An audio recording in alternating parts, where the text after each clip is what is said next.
the voice of Indiana County. It's WCCS 101.1 FM, AM 1160, and WCCSradio.com.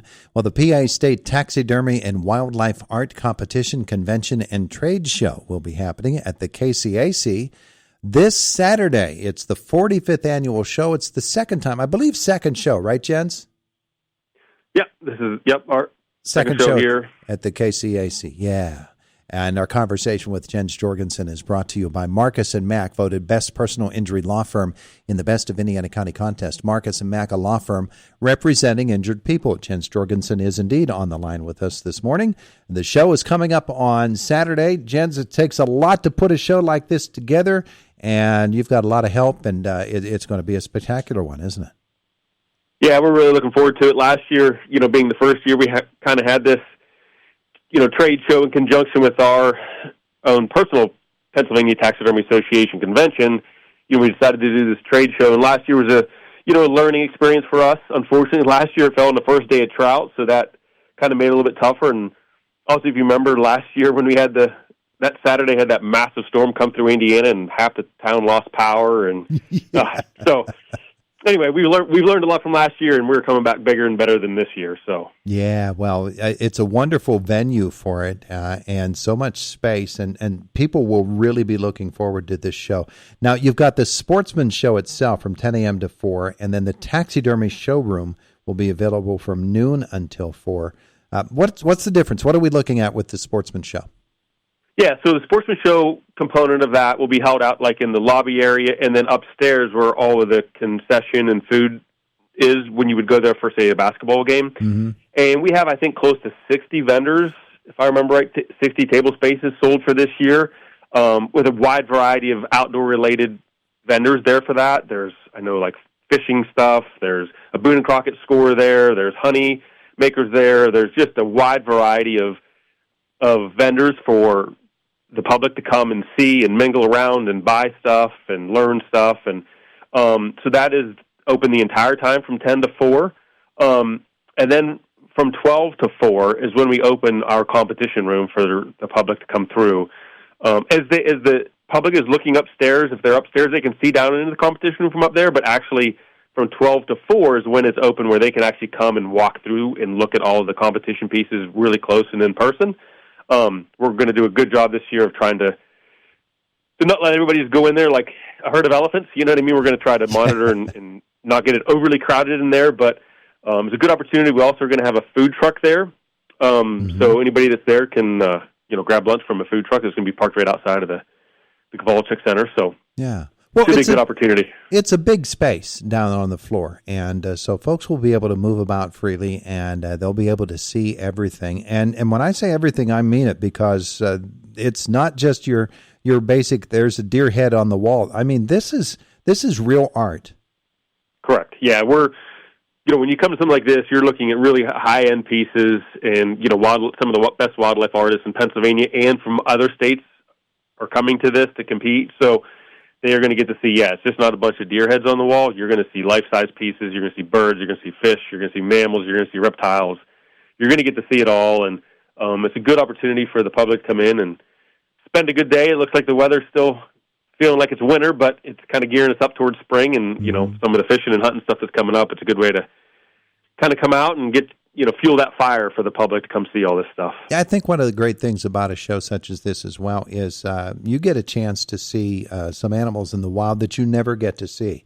Bobcats are very rarely ever seen, and who knows if there's a mountain lion or something like that that's on display. But you see them in certainly not their natural setting, but as they would be in the wild, and these are actual animal carcasses that have been put through the process of taxidermy and sort of in their own way brought back to life. Correct, and it's not just wildlife that's native to Pennsylvania. Obviously, I won't know what all is going to be there until they start showing up, because we don't. The competitors do not tell us exactly what animals they are bringing to the competition. But in any given year, there could be animals from all around North America and overseas, African stuff. You just never know what you're going to see there. But yeah, it's an awesome opportunity to see a lot of really high quality wildlife art. And then in conjunction, like I said, see the sportsman show, and if you got a big buck you want to get scored, there's Boone and Crockett score going to be there, so come take advantage of it. It's $10 for the adults, 16 and under are free. Come spend a couple hours walking through the sportsman's component of it, and then come walk through the competition room and really see some good high quality wildlife art. Well, when you said that before about the Boone and Crockett score being available, that intrigued me, and I was going to ask you about that because most folks, they go out, they get their buck in the wintertime, and sometimes there's a really big rack. And even if you know this isn't a world record rack, you want to know what its Boone and Crockett score is and maybe compare it to an animal that you might get in a year or so. And maybe to what the neighbors got as well. So learning that Boone and Crockett score and actually seeing how it is done, to me would be a really fascinating thing. Yeah, it's one of those things. Not everybody's into how big or how little their bucks are, and that to each their own on that. But one thing I always say is you could shoot, let's just say 10 different 10-point bucks, and they can all look very, very different, right? Mm-hmm. And if you have a score to that deer, if you're explaining to somebody that without actually them seeing it in person, they can kind of in their mind kind of have an idea of what size that deer is based on what the score is. You know what I mean? So, and it's also part of good quality management, right? Like knowing the score and age of a deer. So that's just one of the many vendors that are going to be there, but a good opportunity for anybody that maybe has one. It could have been sitting around for 10 years in their basement, and they decide to dust it off and bring it in to get it scored, so. And hunters and fishermen as well, they enjoy the opportunity to see what's the newest that is out there. There's always a ton of technology when you have something like this sportsman show, and the technology, just like it does for the average person with their smartwatch or smartphone or whatever it happens to be, the technology in hunting and fishing is just incredible.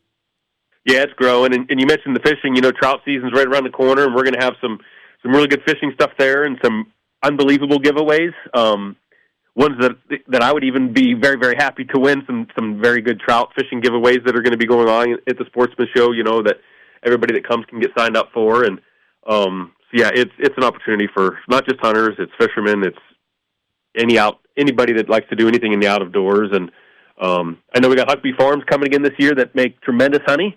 I came home with a bunch of that last year and looking to restock on that stuff too. So you don't even have to be a hunter or fisherman to come and enjoy what we're going to have to offer. Yeah, really is going to be something. And again, the taxidermy show is actually on the floor of the arena, the sportsman show in the lobby and around the upper bowl.